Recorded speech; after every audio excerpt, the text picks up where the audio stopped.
want to give up. You feel like nothing good is ever going to happen. So why persist?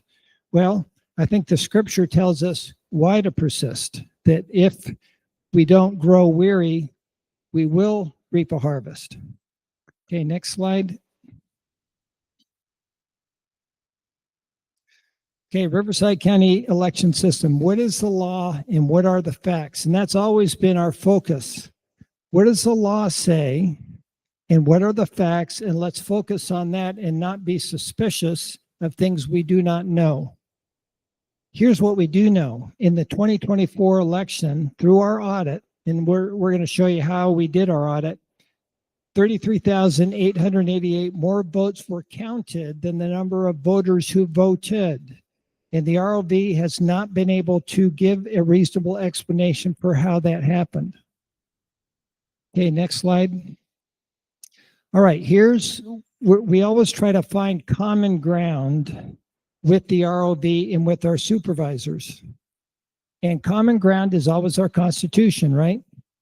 The United States shall guarantee to every state in this union a republican form of government. And all a republic is representation by people that we elect. We get to elect our leaders. There's this phrase now, we don't want any kings, right? They think Trump is a king. We don't want any kings. We don't want any kings. How do you prevent a king? You have a free and fair election system where you elect representatives, not someone who is not elected, right? And then he becomes in charge of our tax money, the power. We don't want that. We want a representative system. And that's what our Constitution guarantees us. But the key to a representative democracy, a republic, is a free and fair election system. Okay, next slide.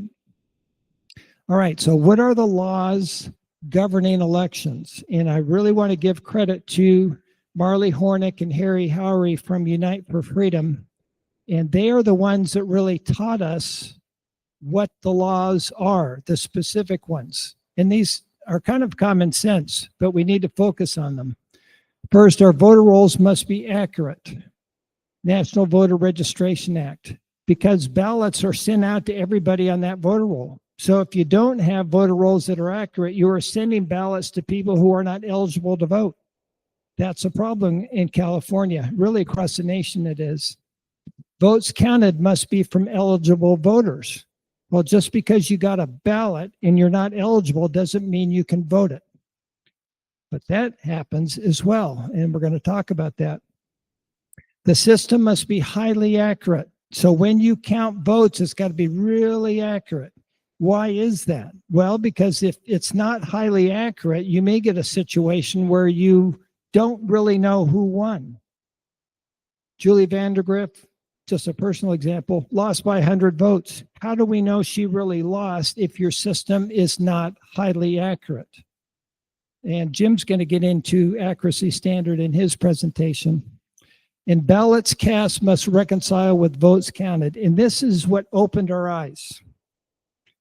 Ballots cast must reconcile with votes counted. Does that seem complicated? So if you vote 10 ballots, you can only count 10 votes, right? You can't count 15. Now, if that happens, you kind of know something's wrong, don't you? And that's what we have found. Okay, next slide. All right, so elections are simple, and this is another thing we want to give people an understanding of. This should not be a complicated system. My pastor said the other day, while we were collecting ballots, we were ballot harvesting at Calvary Chapel Bible Fellowship. He says, okay, our team is going to securely take the ballots up to the ROV, but once they get to the ROV, who knows what happens? That's what he said. He doesn't know what happens, but that's our job. As our team, we have to know what happened with that ballot once it gets up to the ROV. If we don't know what happens, we have lost control of our elections. Okay, so here are the basic tenets of an election. By the way, how do we know we're on the right track? Honest scales and balances are from the Lord. The Lord wants an honest count.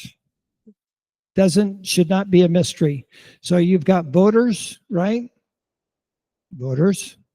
You've got votes. You get a ballot and you count them. That's all you got. You've got voters, votes, and count. Doesn't seem very complicated. Okay, next slide. All right, now here's what opened our eyes. And you don't know Yvette, or some of you do, but Yvette was really the one that opened our eyes. What did Yvette find in the 2022 Riverside County elections? Because she spent so much time up there with Art Tinoco and Rebecca Spencer, here's what she found. She found more votes were counted than the number of voters who voted. It took Yvette a long time for us to understand the simplicity of what she was saying. She found that in the 2022 elections, in the primary and the general, there were over 20,000 extra votes counted for which the ROV had no record of ballots. Do you see how that's a problem? If you turn in your IRS statement and you claim a certain number of business expenses and the IRS comes to you and says, well, can you justify those business expenses? And you say, no, I've lost my receipts. They would say, no, I'm not going to accept that. You have to have the receipts. You have to have the evidence for your votes that you've said that you've counted. Yvette said 20,000 off. It took her probably 3 months for that to get through to our minds that could have happened. So Yvette alerted our county. Okay, next. All right, so what do? Yvette finally convinced us, hey, this is a problem. So we got a meeting with Supervisor Jeffries, November 14th, 2023. Art and Matt, Art's the registrar, Matt is the assistant registrar, commit to us and to Jeffries to get to the bottom of Yvette's data. Kevin Jeffries finally said, you know, that's a problem. If you got 20,000 more votes, then you can justify Art and Matt. Please give us an explanation. Okay, next. We also met with Supervisor Chuck Washington on February 20th, 2024. Okay, again, we're making relationship with the supervisors because the supervisors are the ones that control the election system. At first, I went to Melinda Melendez and she says, no, I'm not in charge of this. Go to the supervisors. All right, so we started going to the supervisors. So again, Art and Matt commit to providing an expanded written explanation for the reporting discrepancies found by Yvette. They kept saying, all right, we're going to give you an explanation. We're going to just wait. We're going to give you an explanation. They didn't give us an explanation. So our team simulated the problem for the supervisor, much like we're going to do tonight. We're going to make it very simple what the problem is. Here's the problem, and you'll probably understand this, is you cannot see what goes on inside a voting machine. Is that true? You know, you could look at that computer, but you don't know what the computer's doing. Art admitted that. I don't know what goes on inside those machines. How did Yvette solve the problem? I'll give you an analogy. So we can't see what happens inside the voting machine, but we can see the effects of the voting machine. All right, I go into a house. I used to be a carpet cleaner. I smell urine. I know there's a problem somewhere. How can I find the problem? Well, if you were a carpet cleaner, you'd know you turn off all the lights in the house. You take a black light and you go around the carpet. Ah, that's where it is. It lights up just like that. You find the problem with a test. Yvette gave us a test. Yvette showed us how to find the problem with the California election system. That is so key. Okay, next. So we meet with Art before he certifies the primary election. And this is a little by little, we're kind of figuring it out. So there's our registrar, Art Tinoco. He admits to us that the law says, he says, yep, you're right. In order for me to reconcile this primary election or to certify it, I have to make sure the number of ballots that were cast reconcile with the number of votes that we counted. He admits that. An official canvass shall include a reconciliation of the number of ballots counted with the number of votes counted by the vote counting system.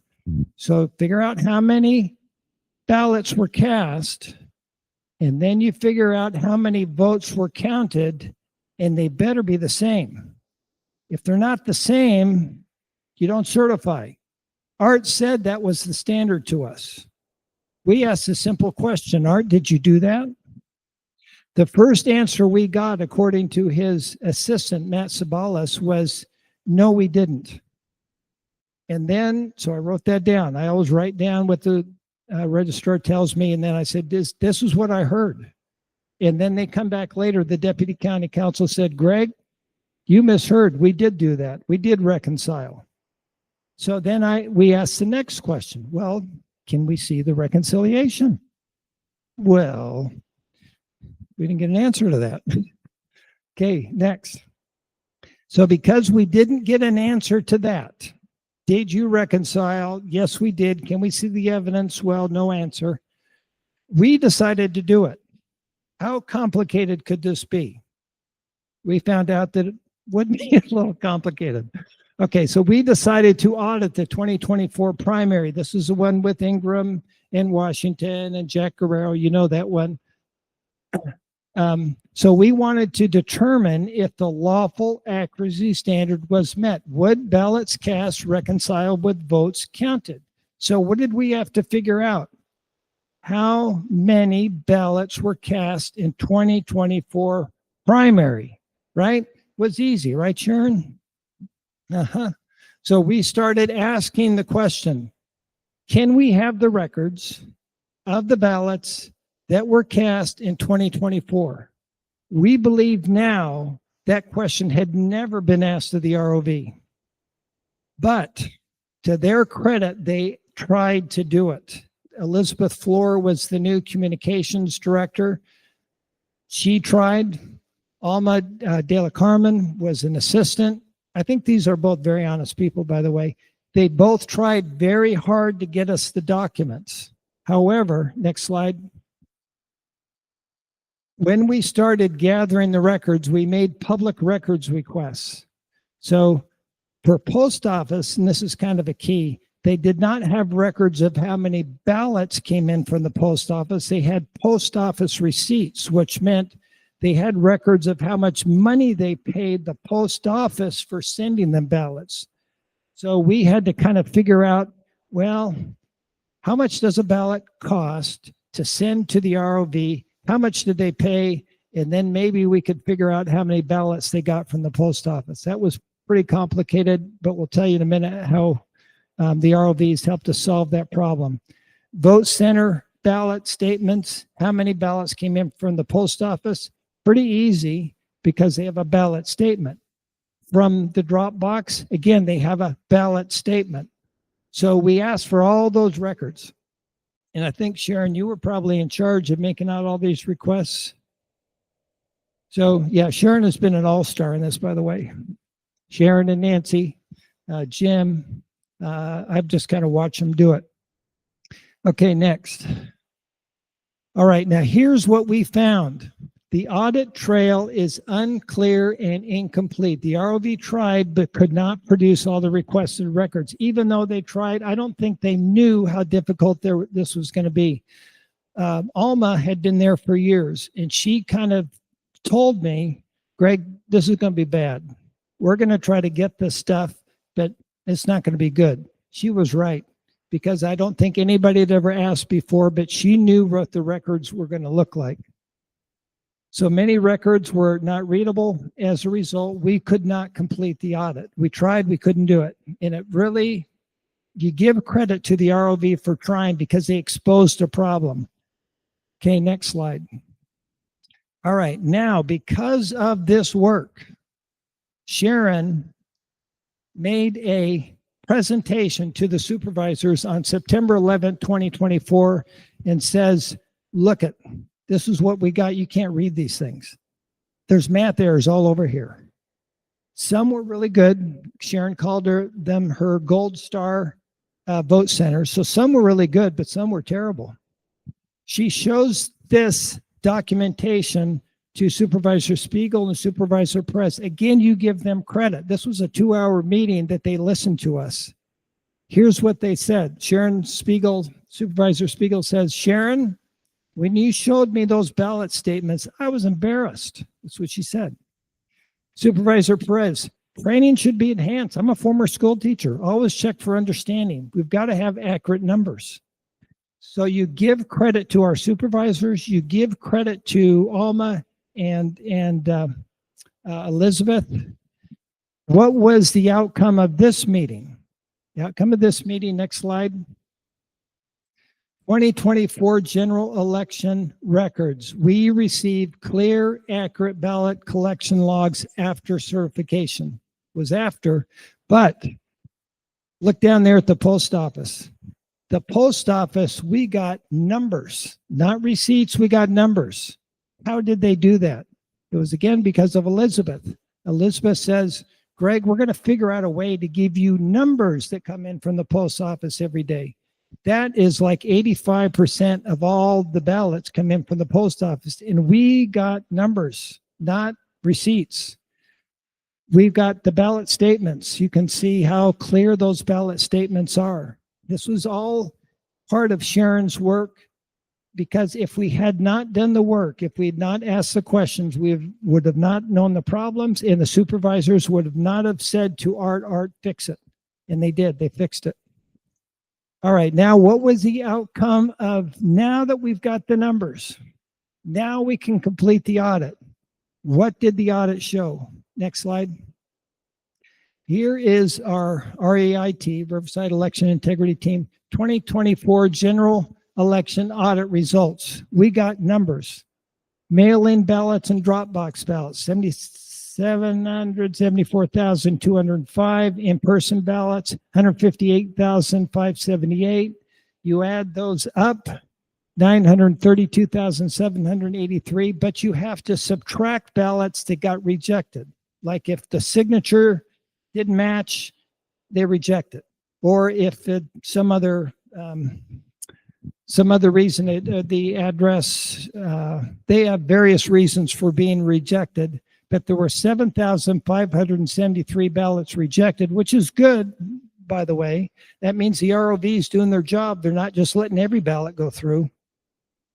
So how many total ballots were cast? 925,210. Then what do you do with that number? Remember reconciliation? Reconciliation is very simple. Count the number of ballots cast, compare it with the number of votes counted by the machine. That's your black light. That's how you figure out if the machine is accurately counting votes. Machine count, 959,098. Those two numbers are not the same. It's a difference of 33,888 more votes counted than ballots that were cast. That's a problem. Okay, next slide. All right, so we explained this to the ROV. We actually had probably a 2-hour meeting where we went through all the numbers.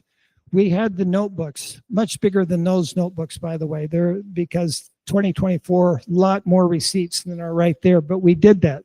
Those are the notebooks with all the receipts in it, just like you would if you're trying to justify your numbers to the IRS. You better keep your receipts. So we kept all the receipts, notebooks containing ROV ballot collection records. So we gave them the numbers, 925,210. That's what we could justify with their own records. Then we put down their own certified results. We didn't make that up. That's what they came up with, 959,098. And we found a difference of 33,888. What say you? What's your explanation?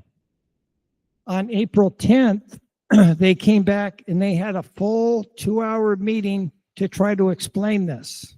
Okay, so we know they were listening. Supervisor Spiegel was also at that meeting. Okay, next slide. Okay, what was their response? They saw there was a problem. Here's how they responded. They first agreed reconciliation between ballots cast and votes counted is required by law. This is always where we start. We start with the non-negotiables. We don't argue with that because they agree with it, we agree with it. The ROV admits that they do not have a standard operating procedure for reconciliation. They could not explain to us how they reconciled. We could explain to them exactly how we reconciled because we had all the data. Sherry and I worked on a standard operating procedure. It was all on the table. There is no deception in what we're doing. They had no standard operating. We had no idea how they got their numbers. They couldn't explain it. The ROV, well, here's how, maybe back up. They said and we have not been able to confirm this, but we think they used their EIMS system, which is a machine, and they put all the ballots into this machine, and then they get a number and they compare that machine count to the Dominion machine count. One machine count with the other machine count. As far as we understand, I think that's what they're doing, but they don't have any records to support those numbers. The ROV's reconciliation with their method, one machine compared with the other machine count, was still off. They still counted 9,286 more ballots, more votes than ballots. Their own reconciliation was off by 9,200. Why is that a problem? Well, in the election of Jose Medina, who was elected in that election, I think he won by 3,000. Well, his election then is in question. Julie Vandergriff lost by 100. I think 9286 is more than 100. That puts many, if not most of the elections in 2024 in doubt because it's plus or minus 9,200. So, and this is, Jim's going to get to this. So how did the ROV justify that? They said, well, the industry standard for an election is you can have a 2% error rate and it's still okay.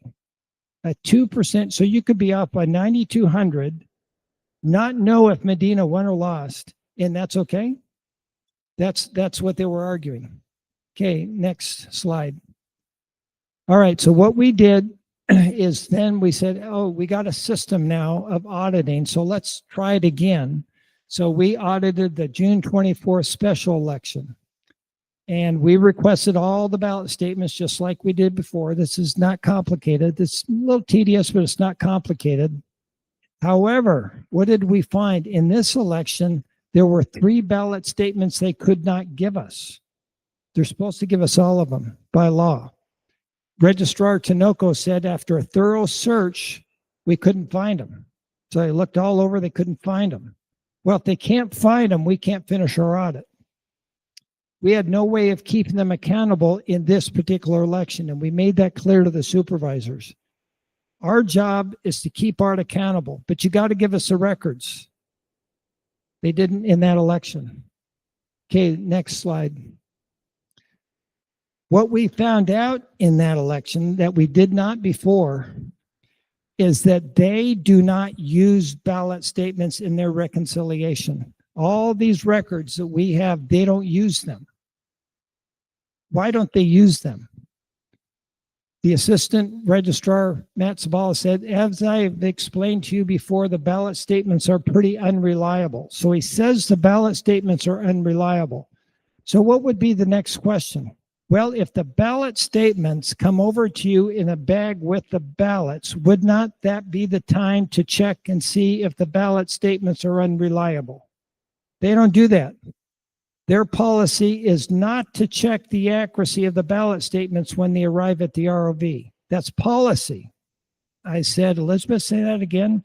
You don't check the accuracy of the ballot statements when they come over to you. So they come over to you in a bag. And the ballot statement says, I got 10 ballots in the bag. Well, maybe that would be the time to check if there are 10 ballots in the bag. No, we don't do that. We don't do that. We separate the ballot statement from the ballots. We don't check it. Think about that. Ballot collection forms are not verified for accuracy upon arrival at the register of voters. That's a quote from them. And that's something we brought up to the supervisors. Are they doing that so we can't hold them accountable? Don't know. It seems like a not a good thing to be doing. Okay, so we found that out in that election. Now we had another special election, Natasha Johnson against Chris Schultz. That's the next one. We rely on the ROV's own records. So we requested and we received all the ballot collection records in District 3. So that was good. We said the first primary, we didn't get them. Supervisors, we need them. We got them. I don't know if it was because we made an issue of it, but we got them. We got them in the general election. What did we find? Once we had all the records, we can complete our audit, right? The election results did not balance again. The ROV counted 2015 more votes than the number of ballots cast according to their own record. So the same thing happened again. It was a small election. Okay, so the difference was not as big as 2024, but they still counted 2015 more votes. And again, they certified it. What does certification mean? Full, true, and correct. Doesn't mean you're off by 2015. It means they balance. Art says we got to balance it. Art, it's not balancing, but you're still telling the supervisors to certify. Okay, next slide. So here again, because we got all the records, this is what the general election, District 63 general election looked like. Mail-in ballots, you can see the number. In-person ballots, ballots to deliver to the ROV, minus the ballots rejected. And now you've got a discrepancy of 2015. So you can see this formula is very simple. And Jim's going to explain it to you. But think of the black light. If you've got more votes than voters, might you think there's a problem that needs to be investigated? Okay, next one. All right, now here is something that just dawned on me in this last election. Before the Prop 50 election, they do what's called a logic and accuracy test, and it sounds so complicated. That's a Dominion tabulator. You guys have all heard of the Dominion machines. That's what it looks like. That's a Dominion tabulator. Well, how do they check and make sure that Dominion tabulator is counting correctly before the Prop 50 election? Pretty complicated test. All right, the machine takes in 512 ballots, right? And you got to make sure that the machine counts about the same. Well, it only counted 510. Why did it only count 510? Because 2 of the ballots were blank. But Art tells us this. Art says, okay, Greg, here we go. We're going to put 500 ballots into that tabulator, and we're going to expect it to count 510 because I intentionally put 2 blank ballots in. And I say, Art, you're right. That machine counted correctly. We're all in the same. That's so simple. It's just like paper through a printer. You load the paper on the printer, goes through one at a time, and it counts. All right. Now, we count at the end of the election, right? How do we count at the end of the election? Because we know exactly how many ballots went through that Dominion machine at the end of the election. About 930,000. So if 930,000 ballots went through that machine, how many votes should it count? It can't be more than 930,000. You know, I'm not a genius, but that's pretty clear. That's how we test. That's how we audit. We have to know how many ballots go into the machine so we know how many votes that machine is supposed to count. And that test happened on October 2nd, 2025, and we witnessed it. Okay, next. All right, now we're going to run.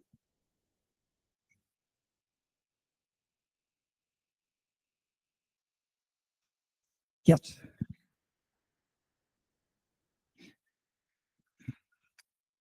Okay, we so far have not had those discussions.